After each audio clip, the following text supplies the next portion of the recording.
सभी साथियों को नमस्कार। मैं रोहित स्वागत करता हूं सभी का अपने रोहित स्टडी पॉइंट में। तो आज करंट अफेयर की शुरुआत हम शुरू करने वाले हैं, जिसमें अक्टूबर महीने की हमारी आज चौथी क्लास होगी। और इस क्लास के अंदर जितने भी मैंने क्वेश्चन लिए हैं वो बहुत इंपॉर्टेंट हैं। तो सभी साथी ध्यान से क्लास को देखें और सुनें, क्योंकि एक एक पॉइंट, एक एक क्वेश्चन बहुत इंपॉर्टेंट है आगामी परीक्षाओं के लिए। दूसरी चीज़, आज एक क्लास हमारी पूरी हो जाएगी तो इसकी चारों क्लास की जो PDF है वो हमारे एप्लीकेशन रोहित स्टडी पॉइंट पर आपको मिल जाएंगी, तो आप वहां से उन्हें डाउनलोड कर सकते हैं। चलिए क्लास शुरू करते हैं साथियों आज की। और एक चीज़, अब वीडियो आपको अच्छा लगे तो लाइक और अपने दोस्तों को शेयर जरूर कीजिएगा आप। तो पहला क्वेश्चन है हमारा आज का, स्पेन द्वारा आयोजित ओशन स्काई 2025 नामक हवाई युद्धाभ्यास में शामिल होने वाला पहला गैर नाटो राष्ट्रीय कौन सा बना है? तो देखिए भाई, इंपॉर्टेंट सवाल है आप लोगों का कि पहला गैर नाटो राष्ट्रीय कौन बना है। तो कौन बना है ये हमें बताना है। तो कौन बना है? तो बना है अपना देश भारत। कौन बना है? भारत, गैर नाटो सदस्य। तो इंपॉर्टेंट क्वेश्चन है, याद रखना। तो भारत स्पेन में आयोजित ओशन स्काई 2025 वायुसैन्य अभ्यास में भाग लेने वाला पहला गैर नाटो देश बन चुका है। तो किसी न किसी परीक्षा में आपसे पूछा जाएगा, ध्यान रखना। इस अभ्यास का आयोजन कब? 20 से 31 अक्टूबर 2025 तक किया गया और भारतीय वायुसेना ने इसमें अपने Su-30 लड़ाकू विमानों के साथ पहली बार शिरकत ली है। इस अभ्यास में भारत के अतिरिक्त स्पेन, जर्मनी, ग्रीस, पुर्तगाल, अमेरिका, अन्य नाटो सदस्य देशों की वायुसेनाओं ने भाग लिया। नाटो क्या होता है आपका? उत्तरी अटलांटिक संधि संगठन। स्थापना कब हुई है इसकी? तो साथियों याद रखना, 1949 में। मुख्यालय कहाँ पर है इसका? ब्रुसेल्स, बेल्जियम में। सदस्य देश कितने हैं इसमें? 32। और इसके वर्तमान अध्यक्ष कौन है आपके? मार्क रूटे। तो प्रत्येक क्वेश्चन आपका इंपॉर्टेंट है, ध्यान से देखिएगा और सुनिएगा। चलिए अगले क्वेश्चन पे आते हैं। हाल ही में संपन्न हुई चौथी साउथ एशियन एथलेटिक्स चैंपियनशिप 2025 की पदक तालिका में भारत ने कौन सा स्थान प्राप्त किया है? तो देखिए, भारत ने पहला स्थान प्राप्त किया है। ध्यान रखना भैया, भारत ने पहला स्थान प्राप्त किया है। तो चौथी साउथ एशियन एथलेटिक्स चैंपियनशिप 2025 में भारत ने पदक तालिका में पहला स्थान प्राप्त कर लिया है। और भारत ने कितने? 58 पदक जीते हैं, जिसमें से 20 स्वर्ण पदक हैं, 20 रजत हैं और 18 क्या है आपके? कांस्य हैं। दूसरा स्थान रहा है श्रीलंका का और तीसरा स्थान रहा आपका नेपाल का। और ये प्रतियोगिता का आयोजन 24 से 26 अक्टूबर 2025 को झारखंड यानी भारत के राज्य झारखंड में किया गया। और इसमें 6 दक्षिण एशियाई देश भारत, श्रीलंका, नेपाल, भूटान, बांग्लादेश और मालदीव के लगभग 300 एथलीटों ने हिस्सा लिया है। तो क्वेश्चन ये भी पूछ लेगा कि दक्षिण एशियाई देशों में किस देश ने हिस्सा नहीं लिया है? तो 4 इनमें से दे देगा, एक या 3 इनमें से दे देगा, चौथा आपको गलत दे देगा। तो भारत, श्रीलंका, नेपाल, भूटान, बांग्लादेश, मालदीव, लगभग कितने? 300 एथलीटों ने भाग लिया है। और याद रखना, भूटान ने इस प्रतियोगिता में कोई भी पदक नहीं जीता है, यानी कि भूटान बिना कोई पदक जीते वापस लौटा है भारत से। अमेरिकी अंतरिक्ष एजेंसी नासा ने हाल ही में पृथ्वी के एक नए अस्थायी चंद्रमा की पहचान की है। इसका नाम क्या रखा है? तो इसका नाम रख दिया है आपको 2025 PN7। क्या नाम रख दिया है? 2025 PN7। तो नासा द्वारा खोजे गए पृथ्वी के दूसरे अस्थायी चंद्रमा का नाम रखा गया है 2025 PN7। और वैज्ञानिक भाषा में इसे अर्ध चंद्रमा कहा जाता है। और यह मूल रूप से एक छोटा क्षुद्र ग्रह है जो सूर्य की परिक्रमा पृथ्वी की तरह ही करता है, जिससे यह पृथ्वी के साथ चलता हुआ प्रतीत होता है। वैज्ञानिकों का अनुमान है कि यह 2083 तक, कब तक? 2083 तक पृथ्वी की निकट कक्षा में बना रहेगा। तो नासा आप जानते हो, नासा की स्थापना 1958 में। मुख्यालय कहाँ पर है? वाशिंगटन DC में है। और प्रशासक कौन है इसके? Janet Petro. European chess club 2025 में किस भारतीय ग्रैंड मास्टर ने दोहरे स्वर्ण पदक जीतकर इतिहास रचा है? तो कौन है वो? एक तो मुकेश डोम्माराजू, एक है आपकी दिव्या देशमुख। यानी आंसर क्या होगा आपका? उपरोक्त दोनों, बोथ A and B इसका आंसर हो जाएगा। तो यूरोपियन चेस क्लब 2025 में भारतीय ग्रैंड मास्टर गुकेश और दिव्या देशमुख ने दोनों ने ही 2-2 स्वर्ण पदक जीते हैं। एक नहीं, 2-2 स्वर्ण पदक जीते हैं, ध्यान रखिएगा। और गुकेश ने ओपन सेक्शन में अपनी टीम सुपर चेस के लिए खेलते हुए टीम खिताब और बोर्ड नंबर 1 और व्यक्तिगत स्वर्ण जीता है। और दिव्या देशमुख ने महिला वर्ग में अपनी team circle D HX D Monte Carlo के लिए खेलते हुए खिताब जीता और बोर्ड नंबर 2 पर व्यक्तिगत जीता है। तो दोनों ने देखिए व्यक्तिगत भी जीता है और अपनी टीम के लिए भी जीता है। ग्रैंड मास्टर निहाल सरीन ने भी एक व्यक्तिगत स्वर्ण पदक जीता है। इस टूर्नामेंट का आयोजन 19 से 25 अक्टूबर 2025 तक कहाँ पर, ग्रीस में किया गया। कहाँ पे किया गया है, ग्रीस में।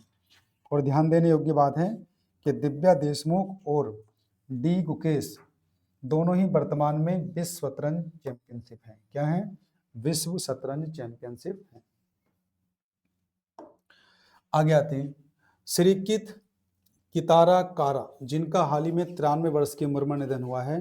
वे किस देश के पूर्व महारानी यानी क्यून थी? तो वे कहाँ की थी?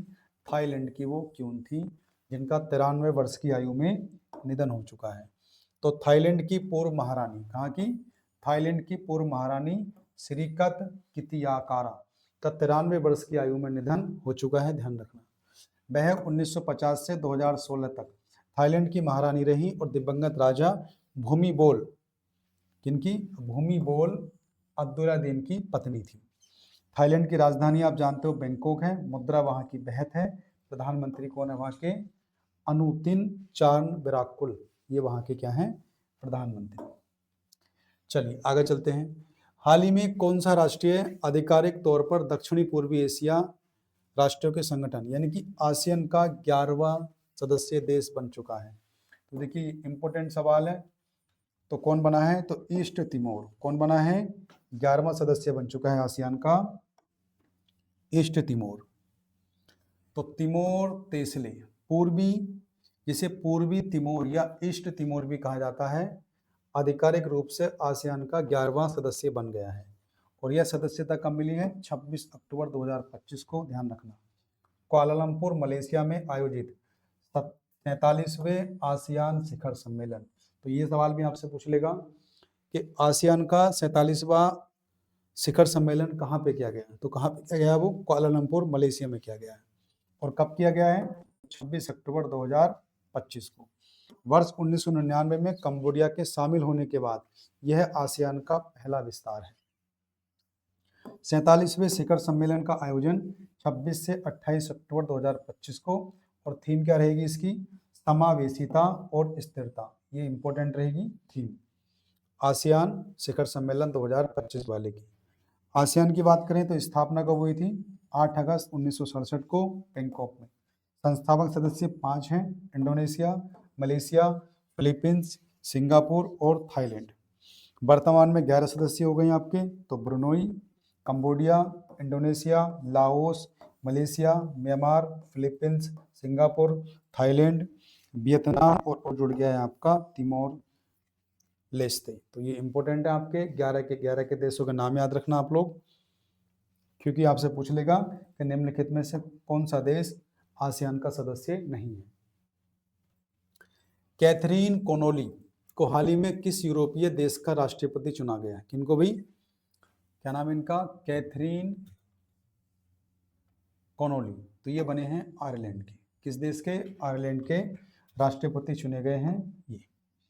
तो स्वतंत्र राजनेता कैथरीन कोनोली को आयरलैंड की 10वीं राष्ट्रपति चुना गया है। किनको भैया? कैथरीन कोनोली को। और वह 11 नवंबर 2025 को पदभार ग्रहण करेंगी। और उन्होंने 63% प्रथम वरीयता के मतों के साथ जीत हासिल की है। और पूर्व राष्ट्रपति कौन है वहाँ के? तो माइकल डी हिंग्स का स्थान लिया है। आयरलैंड की राजधानी आप जानते हो, याद रखना, डबलिन है।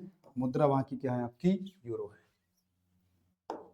चलिए, किस देश की अत्याधुनिक CR450 हाई स्पीड ट्रेन ने हाल ही में 453 किलोमीटर प्रति घंटे गति से नया विश्व रिकॉर्ड बना दिया है?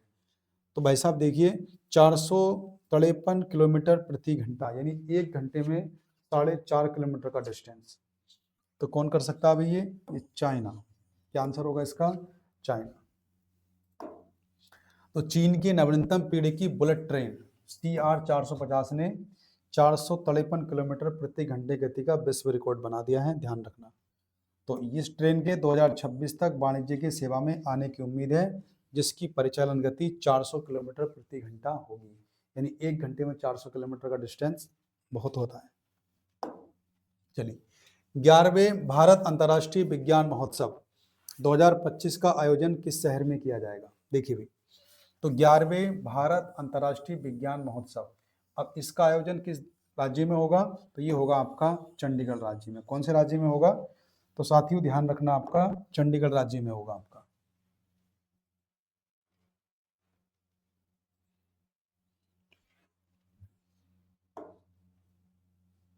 चलिए अगले सवाल पे आते हैं। भारत में प्रतिवर्ष राष्ट्रीय पुलिस स्मृति दिवस किस तिथि को मनाया जाता है? कौन सा? राष्ट्रीय पुलिस स्मृति दिवस ये हम कब मनाते हैं? ये मनाते हैं हम लोग 21 अक्टूबर को। कब मनाते हैं? 21 अक्टूबर को हम इस दिन को मनाते हैं। तो पुलिस स्मृति दिवस प्रतिवर्ष इस 21 अक्टूबर को आपका मनाया जाता है। यह दिन उन बहादुर पुलिसकर्मियों के सम्मान में मनाते हैं जिन्होंने कर्तव्य पालन के दौरान अपने प्राणों की आहुति दी है।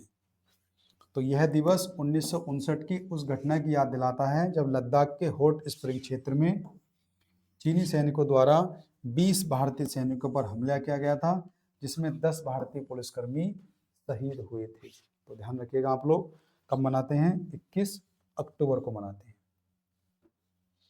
उसके अलावा देखिए, अक्टूबर महीने के और भी जो दिवस हम रिवाइज करा देते हैं आप लोगों को।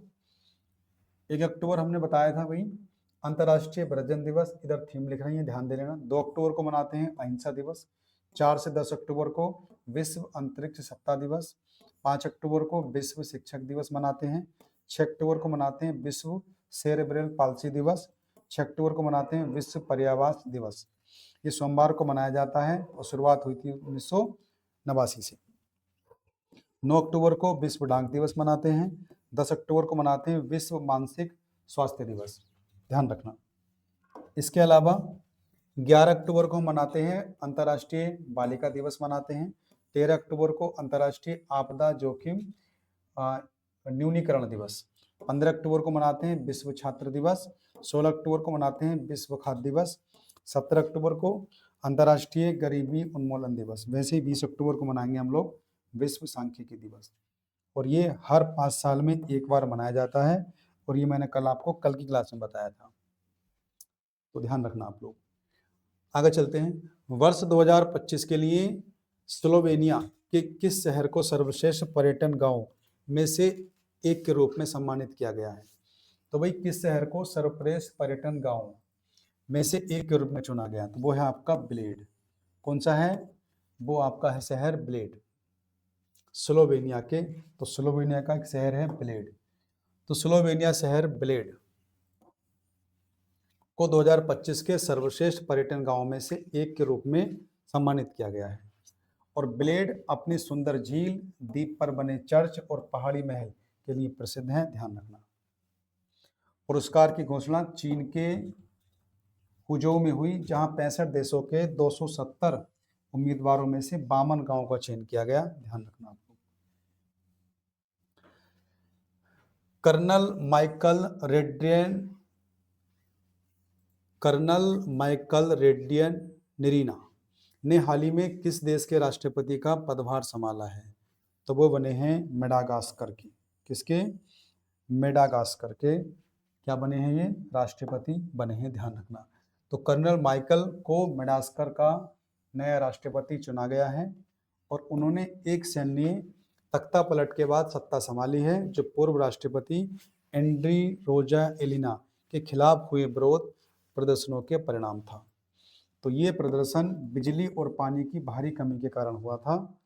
तो समझ सकते हैं आप लोग किन किन देशों में इतनी बुरी स्थिति है कि बिजली और पानी की समस्या पर सरकारें पलट जाती हैं। चलिए आगे देखते हैं। 5वें खेलो इंडिया यूनिवर्सिटी गेम 2025 की मेजबानी कौन सा राज्य करेगा?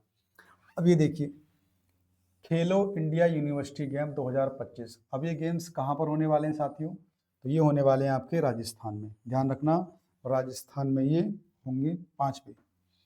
तो 5वें खेलो इंडिया यूनिवर्सिटी गेम 2025 का आयोजन राजस्थान के 7 शहरों में किया जाएगा। वो शहर दे रखे हैं, जयपुर, अजमेर, उदयपुर, जोधपुर, बीकानेर, कोटा और आपका भरतपुर। और आयोजन होगा इसका 24 नवंबर से आपका 5 दिसंबर तक। तो अब तो ये खेल हो भी गए होंगे आप लोगों के, लेकिन फिर भी याद रखना आप लोग। और इस 12 दिवसीय आयोजन में 23 खेल और 1 प्रदर्शन खेल खो खो भी शामिल किया गया है।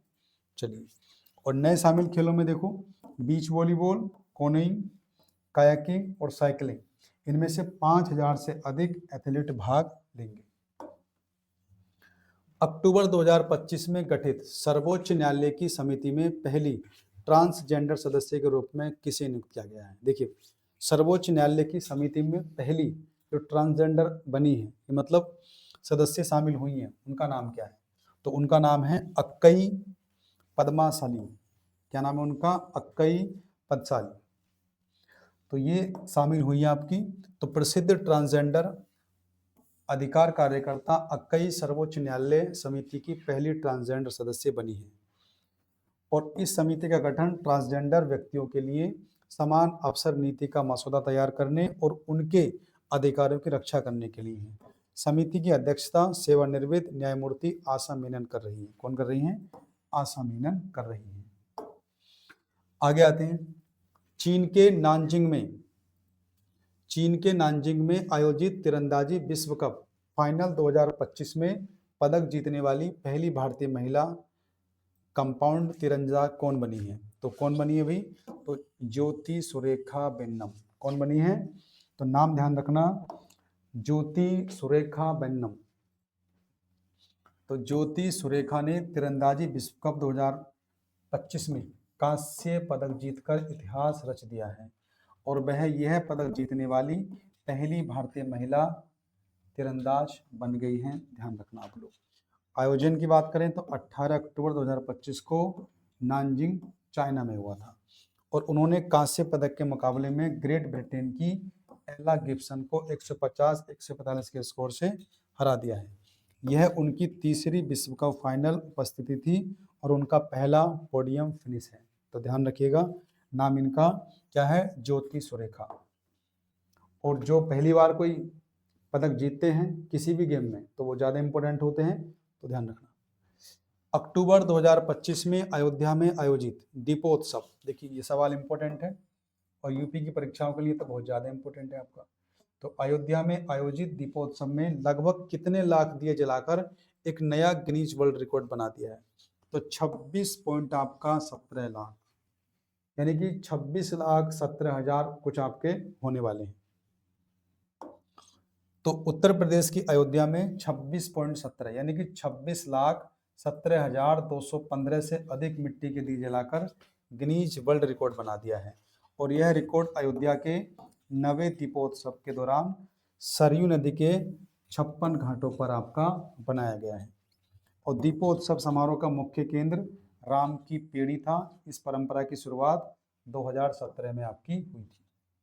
तो एक और रिकॉर्ड बना है आपका 2128 वेद विशेषज्ञ द्वारा सरयू तट पर एक साथ सबसे बड़ी महाआरती का आयोजन भी किया गया है। तो ध्यान रखना आपको। इच्छा मृत्यु को कानूनी मान्यता देने वाला लैटिन अमेरिका का पहला देश कौन सा बना है?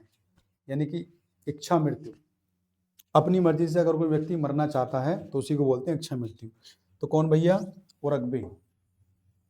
तो मान्यता दे दी कानूनी उसको उरुग्वे ने। तो उरुग्वे ने कहा भैया कि इच्छा मृत्यु को वैध बनाने वाला लैटिन अमेरिका का पहला देश बन चुका है। इस कानून के साथ उरुग्वे उन चुनिंदा देशों में शामिल हो गया है जहां सहायता प्राप्त मृत्यु की अनुमति है। और उरुग्वे में पहले से ही गर्भपात, समलैंगिक विवाह और मारिजुआना को वैध बनाने जैसी प्रगतिशील कानून लागू हैं। यानी वहां पर गर्भपात भी, समलैंगिक विवाह भी और आपका मारिजुआना भी लागू है। तो उरुग्वे की राजधानी आप जानते हैं मोंटेविडियो है। राष्ट्रपति वहां के कौन है? यामांडू ओरसी हैं। भारत के सर्वोच्च वैज्ञानिक सम्मान विज्ञान रत्न पुरस्कार से किसे मरणोपरांत सम्मानित किया गया है? कौन सा भाई? भारत के सर्वोच्च वैज्ञानिक सम्मान, क्या नाम है? विज्ञान रत्न पुरस्कार 2025 से किसे मरणोपरांत सम्मानित किया गया है? तो वो किया गया है आपका जयंत विष्णु नार्लिकर को। इसको किया गया है? जयंत विष्णु जी को ये किया गया है। तो प्रख्यात खगोल भौतिकी विज्ञान प्रोफेसर जयंत विष्णु को मरणोपरांत भारत के सर्वोच्च वैज्ञानिक सम्मान विज्ञान रत्न से आपको सम्मानित किया गया है। तो इनका नाम ध्यान रखना आप लोग, इंपॉर्टेंट रहेंगे। उनका निधन कब हुआ था? मई 2025 में। उन्होंने फ्रेड होयल के साथ मिलकर प्रसिद्ध होयल नार्लिकर गुरुत्वाकर्षण सिद्धांत विकसित किया था, जो बिग बैंग थ्योरी का एक आपका विकल्प था। अन्य पुरस्कार विज्ञान श्री 8 वैज्ञानिकों को मिला है। विज्ञान युवा शांति स्वरूप भटनागर 14 युवा वैज्ञानिकों को मिला है। और विज्ञान टीम CSIR की ओरामा मिशन टीम को कृषि विज्ञान में योगदान के लिए दिया गया है। हाल ही में कोचीन शिपयार्ड द्वारा, कहां पर? हाल ही में कोचीन शिपयार्ड द्वारा भारतीय नौसेना को सौंपे गए देश के पहले स्वदेशी एंटी सबमरीन पोत का नाम क्या रखा गया है? तो इसका नाम रखा गया है INS माहे। क्या नाम रखा गया है? INS माहे। देख लेते हैं। तो कोचीन शिपयार्ड ने भारतीय नौसेना को पहला स्वदेशी एंटी सबमरीन पोत INS माहे सौंपा है, ध्यान रखना। और यह है 8 anti submarine warfare shallow water craft की श्रृंखला का पहला जहाज है। और इसे आत्मनिर्भर भारत अभियान के तहत पूरी तरह से स्वदेशी रूप से डिजाइन और निर्मित किया गया है। और आपको बता दूं मैं, इसका नाम पांडुचेरी के ऐतिहासिक शहर माहे के नाम पर आपका रखा गया है। किसके नाम पर रखा गया है? माहे के नाम पर।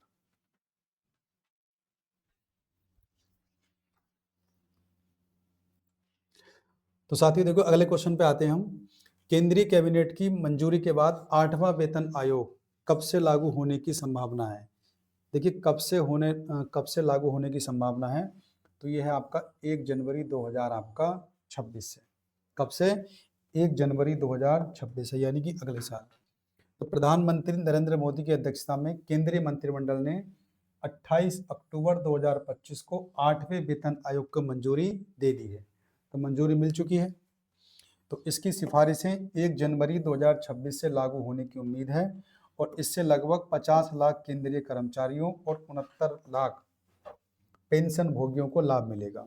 आयोग की संरचना, अध्यक्ष कौन होंगे इसके? पूर्व न्यायाधीश रंजना प्रकाश देसाई। तो इंपोर्टेंट रहेंगे ये, नाम ध्यान रखना, रंजना प्रकाश देसाई।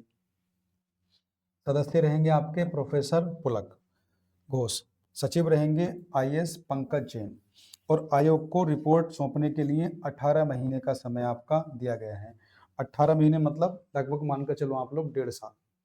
तो यानी कि सिफारिशें भाई जाके पूछा जाएगा आप लोगों से, या मतलब इसका मतलब ये होगा कि जो रिपोर्ट होंगी वो 18 महीने के अंदर अंदर आपको सौंपनी है। तो 18 महीने के बाद कहीं जाकर आपका ये निर्णय होगा कि 8वां वेतन एम्प्लॉय को दें या फिर आपका ना दें। तो अभी कम से कम 1.5 से 2 साल मान के चलिए कि सैलरी आपकी बढ़ेगी, लेकिन फिर भी इस पर काम चलना शुरू हो चुका है। तो मेहनत करते रहें, वेतन तो बढ़ ही जाएगा एक दिन। प्रधानमंत्री नरेंद्र मोदी ने किस वर्ष को आसियान भारत समुद्री सहयोग वर्ष घोषित किया है? तो प्रधानमंत्री नरेंद्र मोदी ने किस वर्ष को आसियान भारत समुद्री सहयोग पर्व घोषित किया है? तो 2026 को। ध्यान रखना, 2026 को ये टैग दे दिया है मोदी जी ने। तो प्रधानमंत्री नरेंद्र मोदी ने 2026 को आसियान भारत समुद्री सहयोग वर्ष घोषित कर दिया है। और यह घोषणा कब की है? 26 अक्टूबर 2025 को 22वें आसियान भारत शिखर सम्मेलन के दौरान। तो 22वां आसियान भारत शिखर सम्मेलन के दौरान ही कर दी है। उद्देश्य क्या होगा? समुद्री सुरक्षा, नीली अर्थव्यवस्था और आपदा राहत। और प्रधानमंत्री मोदी और विदेश मंत्री जयशंकर ने 43वें आसियान शिखर सम्मेलन में भी भाग लिया था।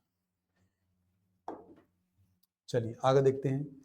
किस देश ने हाल ही में दुनिया का पहला येन पेग्ड स्टेबल कॉइन, जिसे JPYC नाम दिया गया है, लॉन्च किया है?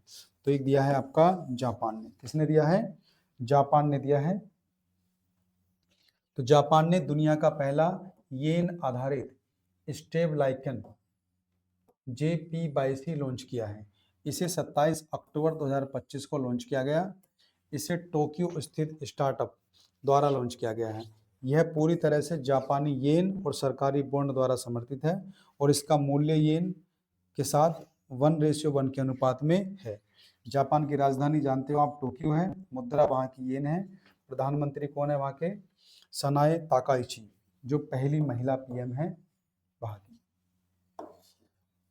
अंतर्राष्ट्रीय नृत्य महोत्सव उद्यम महोत्सव का 20वां संस्करण हाल ही में कहाँ संपन्न हुआ? तो ये कहाँ पर हुआ है? ये हुआ है ग्वालियर मध्य प्रदेश के अंदर। कहाँ पर हुआ है? ग्वालियर मध्य प्रदेश के अंदर।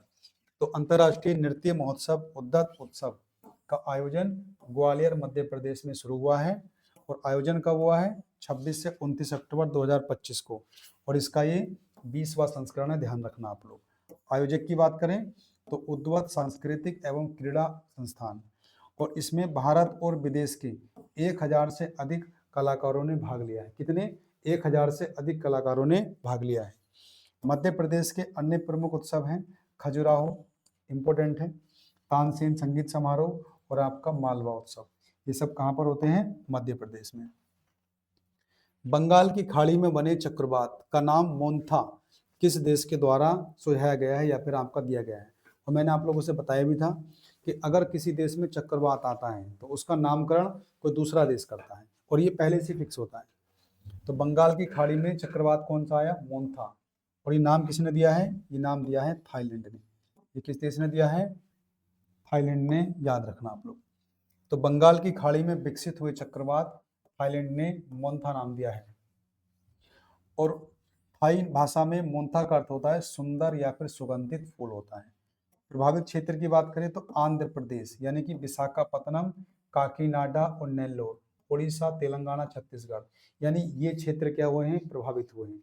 यानी ये आया कहाँ पर है आपका? अधिकांश क्षेत्र भारत में, लेकिन नामकरण किसने किया है? थाईलैंड ने। और नाम क्या है इसका? मोन्था, ध्यान रखना। तट से टकराते समय हवा की गति 90 से 100 किलोमीटर प्रति घंटा थी। जस्टिस सूर्यकांत को भारत के कौन से मुख्य न्यायाधीश के रूप में नियुक्त किया गया है? देखिए, तो जस्टिस सूर्यकांत अब बन चुके हैं 53वें मुख्य न्यायाधीश। कौन से नंबर के?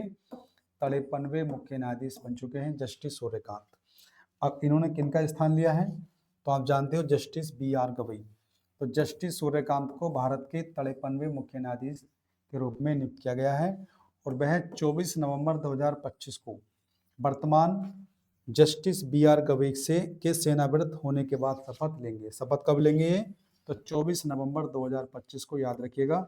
और कार्यकाल रहेगा इनका 24 नवंबर 2025 से लेकर 9 फरवरी 2027 तक। तो आपसे कार्यकाल भी पूछ लेगा, इसलिए कार्यकाल को भी याद रखना। और विशेष उपलब्धि, वह हरियाणा हिसार जिले से आने वाले और इस पद को संभालने वाले पहले व्यक्ति हैं हरियाणा के।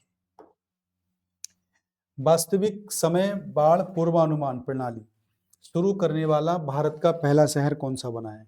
तो वो बन गया है आपका चेन्नई। कौन सा बन गया है? चेन्नई पहला शहर बन गया है आपका, ध्यान रखिएगा।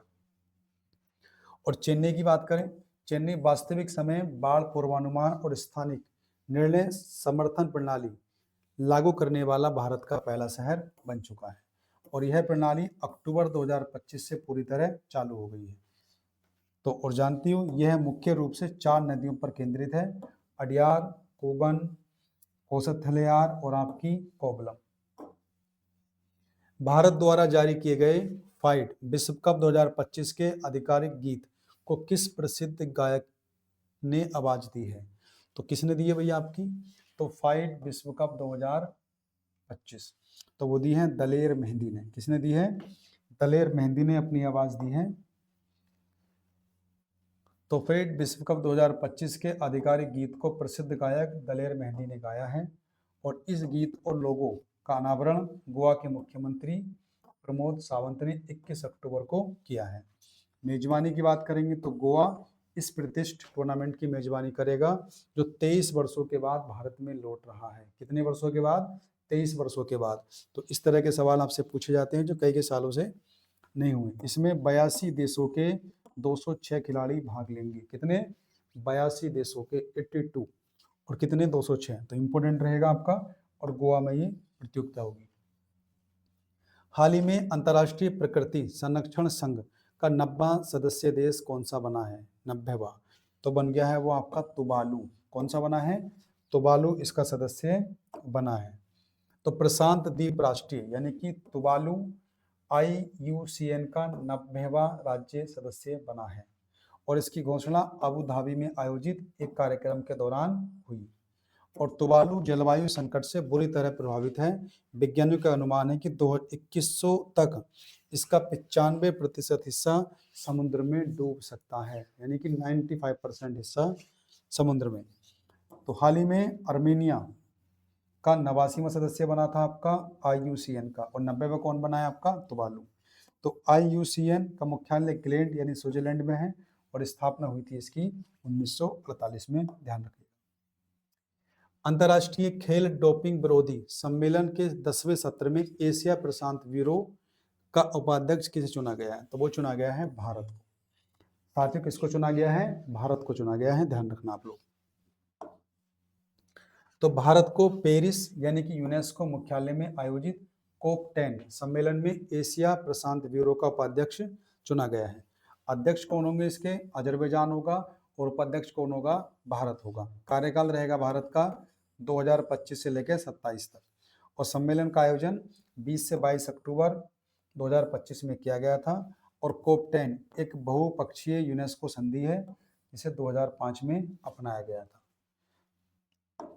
आगे चलते हैं। किस भारतीय राज्य ने अपनी पहली अंडर वाटर टनल परियोजना के निर्माण की घोषणा कर दी है? यानी कि भैया पहली अंडर वाटर टनल परियोजना तो वो कर दी है आपकी केरल राज्य ने। किसने कर दी है? केरल राज्य ने शुरू कर दी है। तो केरल ने अपनी पहली अंडर वाटर टनल बनाने की घोषणा की है और यह सुरंग अरब सागर के नीचे बाइपिन और फोर्ट कोची को जोड़ेगी। उसकी लंबाई कितनी होगी? 2.75 किलोमीटर और समय सीमा होगी अप्रैल 2025 से सितंबर 2027 तक। चलिए, यूरोपीय संसद द्वारा सखारोव पुरस्कार से किसे सम्मानित किया गया है? देखिए, यूरोपीय संसद द्वारा दिया जाता है आपका सखारोव पुरस्कार 2025। तो ये पुरस्कार किसको दिया गया है हमें ध्यान से देखना है। तो ये मजिया अमालगोलेबी को और आंद्रेज पगजोबुट को, यानी कि इन दोनों को ये पुरस्कार दिया गया है, बोथ ए एंड आपका बी। देखते हैं भाई, तो यूरोपीय संसद ने आंद्रेज पगजोबुट और आपका मारिया अमालगोवेली को संयुक्त रूप से सखारोवा पुरस्कार 2025 से सम्मानित किया है। और आंद्रेज पोकाबुजेट एक बेलारूसी पोलिस पत्रकार और मानवाधिकार कार्यकर्ता है। मजिया अमालगोवेली एक जॉर्जियाई पत्रकार हैं और पुरस्कार राशि कितनी है? 50,000 आपकी यूरो, ध्यान रखना। और यह यूरोपीय संघ का सर्वोच्च मानवाधिकार सम्मान है जिसकी स्थापना 1988 में की गई थी। और प्रथम विजेता कौन थे आपके? Nelson Mandela. चलिए आगे देखते हैं। बहरीन में आयोजित एशियाई युवा खेल 2025 में कबड्डी स्पर्धा में किस देश ने दोहरे स्वर्ण पदक जीते हैं? तो भैया कबड्डी में तो जानते हो, कबड्डी में तो हमारा 100% रिजल्ट है, यानी कि भारत ने जीते। किसने? भारत ने 2 स्वर्ण पदक जीते हैं। तो भारत ने एशिया युवा खेल 2025 बहरीन में कबड्डी में दोहरा स्वर्ण पदक लड़के और लड़कियों दोनों वर्ग में जीता है और दोनों भारतीय टीमों ने फाइनल में ईरान को हराया है। और इन खेलों का आयोजन 22 से 31 अक्टूबर 2025 को मनामा बहरीन में हुआ था। तो भारत ने कुल इसमें 16 पदक जीते हैं, 2 स्वर्ण पदक, 6 रजत और 8 कांस्य। और यह खेल 12 साल के अंतराल के बाद आयोजित किए गए हैं, ये भी ध्यान रखना आप लोग।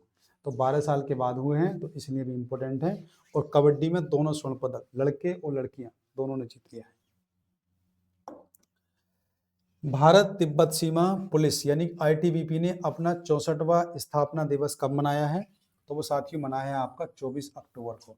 तो 24 अक्टूबर को क्या मनाते हैं? ITBP दिवस मनाते हैं, ये ध्यान रखना आप लोग। तो ITBP का 64वां 24 अक्टूबर 2025 को मनाया गया। इसकी स्थापना कब हुई थी? 24 अक्टूबर 1962 को भारत चीन युद्ध के दौरान हुई थी। और महानिदेशक कौन है इनके? प्रवीण कुमार हैं। मुख्यालय कहाँ पर है इसका? नई दिल्ली में है ITBP का। चलिए भारतीय विज्ञापन जगत के जनक माने जाने वाले पीयूष पांडे का हाल ही में निधन हो गया है। उन्हें किस वर्ष पद्मश्री मिला? तो पद्मश्री मिला था इनको 2016 में। कब मिला? 2016 में इनको पद्मश्री मिला था, ध्यान रखिएगा। चलिए, 24 अक्टूबर 2025 को 70 वर्ष की आयु में उनका निधन हो चुका था, हो गया था। अंतर्राष्ट्रीय एनिमेशन दिवस कब मनाते हैं? तो ये मनाते हैं हम साथियों 28 अक्टूबर को। कब मनाते हैं? 28 अक्टूबर को मनाते हैं। और शुरुआत कब हुई थी इसकी? 2002 में ASIFA international animated film association द्वारा। और थीम क्या रहेगी इसकी? एनिमेशन के माध्यम से शांति के लिए एक वैश्विक आह्वान। तो थीम को याद रखना। किस देश ने दुनिया की पहली परमाणु ऊर्जा संचालित मिसाइल बुरेवेस्तनिक का सफल परीक्षण किया है? तो वो कर दिया है रूस ने। किसने कर दिया है? रूस देश ने ये किया है आपका। तो रूस ने अपनी परमाणु संचालित क्रूज मिसाइल बुरेवेस्तानिक के सफल परीक्षण की घोषणा कर दी है। परीक्षण के दौरान यह 15 घंटे तक उड़ी और 14,000 किलोमीटर की दूरी इसने तय की। इसकी रेंज लगभग असीमित है और इसे रोकना बेहद मुश्किल है। नाटो ने इसे SSC-X9 स्काईफॉल को कोड नेम दिया है।